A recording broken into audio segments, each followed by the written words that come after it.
The obvious question now is Foolio responsible? But come on, we all know the answer. But to make matters even worse, Foolio has zero sympathy for Ace and his family. You took my cousin Zion, so I took your brother and 2 friends. So the now locally famous Foolio decides to take his trolling to the next level of disrespect. He decides to make a Rest in Piss 23 shirt and post it on Instagram. You wore a t-shirt that said Rest in Piss 23. Yeah. With a picture of him on the shirt? Yeah. But Foolio is such a crash out that he simply doesn't care. In fact, he even takes it to the next level. Shortly after the tragic incident, he releases a song called F That where he says, "Oh, you a demon? Well, I turned your whole team into angel dust." He also snitches on his friend by saying could have killed the rapper, but Lil Ron f***ed up the drill.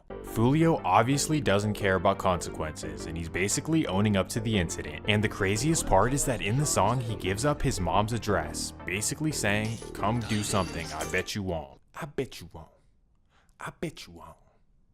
Hey, y'all know that song. The point is that Foolio is a next level demon. He doesn't seem to care about his life, consequences, or anything that happens to his rivals. So after eliminating 3 aces, he's starting to feel like the top dog of Jacksonville. Nobody can mess with me. However, when you're beefing with another big dog like Yungeen and Ace, what goes around comes around too. And that takes us to July 23rd, 2018.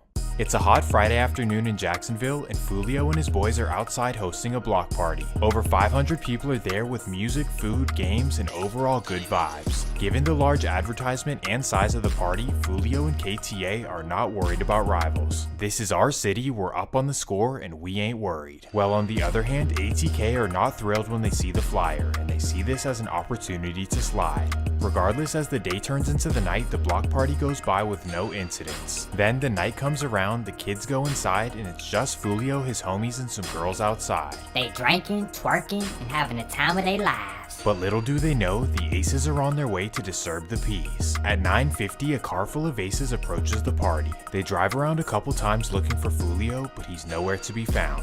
They're frustrated that they can't find him, so now they resort to the second option. At 10 p.m, they spot Foolio's best friend named Trey D walking by himself down the street. So that's when an ATK member hops out of the passenger seat and walks right up to Trey D. Bang! Yet another devastating loss for Foolio. Not only was Trey D a close childhood friend, but he was also known to be Foolio's enforcer. In fact, Foolio even referred to him as 8, allegedly due to the 8 bodies he caught. Yeah, Trey D was a major enforcer for Foolio. The loss of Trey D truly hurt Foolio, to the point where he dedicated a song to him called Dirk's Story. In the song, he talks about how they started off hating each other as kids, but then became brothers over the years. And more importantly, he wages revenge on his behalf. But thankfully, over the next few months, the beef would be calm and there would be no revenge. However, this wasn't a sign of peace, but rather that both sides were becoming harder to find. With Foolio and Ace's careers on the rise, both of them were pretty much always out of the hood. And more importantly, whenever they'd go out of town, their entire crews would come with them, meaning that the Jacksonville streets were calm for whatever those days were. Still though, during this period, the beef was forcing people in Jacksonville to choose a side. You're either with the Aces or with Foolio. For some people it was an easy choice, but for others who had ties on both sides, it was a pretty big dilemma.